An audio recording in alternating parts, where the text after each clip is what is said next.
ke hati. Nah, pendekatan dari hati ke hati itu akan lebih menyentuh kalau dakwahnya tidak hanya secara ucapan, tetapi dengan perbuatan. Jadi dalam kaidah bahasa itu disebutkan lisanul hal afsahu min lisanil maqal. Dakwah melalui hal perilaku itu lebih sehat, lebih positif ketimbang dakwah melalui ucapan. Yang harus dilakukan tadi salah satu pertanyaan, siapa dulu yang harus dilakukan? Orang yang paling dekat dengan kita dulu yang harus kita dakwai. Ibu mendakwai suami, ibu mendakwai anak-anaknya. Pernah nggak ibu mendakwai suaminya? Suaminya mendakwai istrinya, ibu mendakwai anak-anaknya, dan akan lebih efektif dakwah itu dengan perilaku, tidak banyak dengan ucapan. Ya, ucapan penting, tetapi lebih penting dengan perilaku. Kalau ibu-ibu bapak-bapak nonton nyuruh anaknya suruh jamaah ke masjid, tapi emaknya nonton TV enggak dimatiin TV-nya, kira-kira anaknya mau ke masjid atau apa? Orang dulu itu gampang saja, anaknya supaya ke masjid dia memang siap-siap sebelum maghrib sudah ambil air wudhu. Begitu didehemin, anaknya langsung wudhu ke masjid. Itu anak-anak dulu.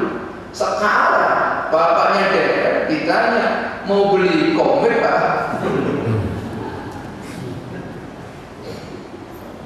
Kenapa begitu? Karena tidak memberikan contoh yang baik. Jadi oleh karena itu, bapak-bapak, ibu-ibu yang kami hormati, tadi sangat baik saya kira ini pertanyaan-pertanyaan itu. Jadi memilih pemimpin kita harus melihat siapa yang mau jadi pemimpin itu kenal betul perilakunya seperti apa, tidak harus dengan pendidikan, tapi kiprah mereka itu di masyarakat seperti apa, gaya hidupnya seperti apa, itu penting. Kita ini sekarang semua praktis. Yang terakhir, bagaimana contoh dari kebaikan yang berupa tradisi? Banyak. Ini memang hasil produk masyarakat, tradisi kebiasaan yang dijadikan oleh masyarakat. Misalnya kegiatan keagamaan. Kegiatan keagamaan itu banyak, tapi itu kan tradisi kan. Tradisi itu tidak bisa divonis salah atau benar menurut agama, tapi harus dilihat substansinya apa tradisi itu. Kalau itu memang tidak ada yang melanggar secara syar'i substansinya, maka agama tidak boleh memvonis. Silahkan itu tradisi berjalan lancar. Sekarang itu ada tradisi membid'ahkan tradisi yang tidak terjadi pada zaman Nabi misalnya. Memang tradisi itu berbeda-beda zaman Nabi, zaman sekarang berbeda. Banyak tradisi yang berbeda, apalagi bangsa Indonesia banyak kebiasaan yang berbeda. Tapi kebiasaan itu dilihat, diukur. Kira-kira ini bertentangan dengan agama apa tidak? Kalau ada kumpul-kumpul itu kan tradisi kita. Kumpul itu bisa baik, bisa buruk Pak. Kumpul. Kalau kumpulnya ini kayak begini, ada diskusi, ada pencerahan, walaupun ada makan-makannya, kalau ada makan aja ya. Makan itu kan baik ya, asal diambil dari cara yang baik itu. Jalan yang mana? Nggak usah cari jalan yang mana, kumpul-kumpul diskusi baik.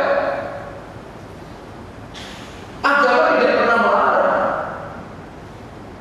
Nah, tetapi kalau kumpulnya itu digunakan untuk mengundang masyarakat, itu baru agama menghukumi ini adalah perbuatan tidak baik. Jadi dilihat dulu, bukan ada apa tidak ada pada masa Nabi, karena tradisi itu berbeda-beda, kebiasaan itu berbeda-beda. Nah, itu namanya al-ma'ruf, kebiasaan yang baik itu bisa dijadikan dasar hukum, apalagi bermanfaat. Saya kasih contoh. Ada upaya ulama-ulama memberikan sesuatu yang baik terhadap perkembangan ilmu, termasuk lahirnya ilmu-ilmu yang ada itu. Pada zaman Nabi tidak ada. Bapak kalau baca Quran itu ya, pada zaman Nabi tidak ada titiknya.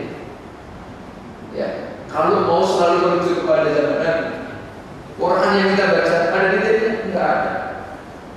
Jangankan harokat, apalagi kita nggak baca ini wakaf, ini sakta, ini guna, iklam, nggak ada zaman Nabi. Kok sekarang tiba-tiba ada iklam, ada ilham, ya kan? Dari mana itu? Nah, itu cara yang dikembangkan oleh para ulama supaya memudahkan membaca.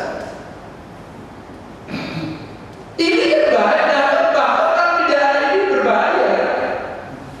Ada tulisan begini tulisannya,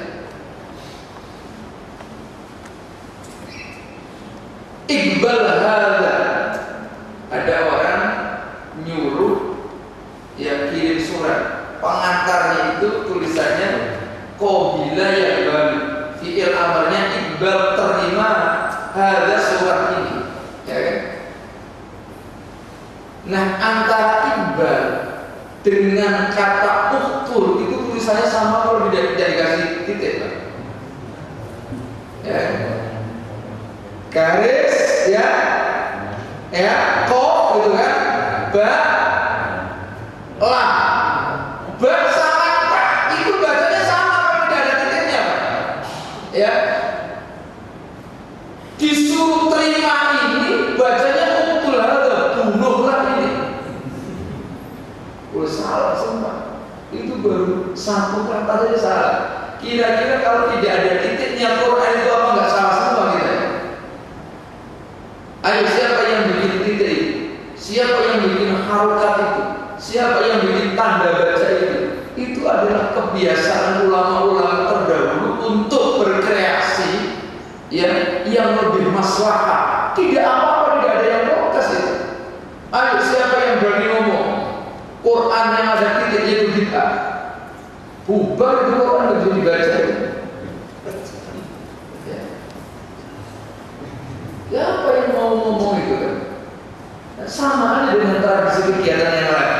Ini zaman Nabi nggak ada kayak begini, ya, pengajian model kayak sekarang ini. Nah, saya kira itu saja, barangkali ya kita akhiri dengan bacaan doa yang mudah-mudahan bermanfaat. Kalau ada yang salah, saya mohon maaf yang sebesar-besarnya. Bismillahirrahmanirrahim. Alhamdulillahirabbil alamin. Hamdan yuwafi ni'amahu wa yukafi mazidah. Allahumma anfa'na bima 'allamtana wa 'allimna ma yanfa'una. Allahumma arzuqna fahma nabiyyi wa hifdzal mursalin wa ilhamal malaikatil muqarrabin bi rahmatika ya arhamar rahimin. Walhamdulillahirabbil alamin. Billahi taufiq wal hidayah. Assalamualaikum warahmatullahi wabarakatuh. Terima kasih untuk Bapak-bapak dan Ibu semua yang sudah menyempatkan hadir di pengajian kita hari ini. Semoga saja ini semua dicatat perbuatan oleh dari mereka untuk kita semua. Amin ya rabbal alamin. Mari kita tutup dengan doa kafaratul majlis. Subhanallah wa bihamdihi.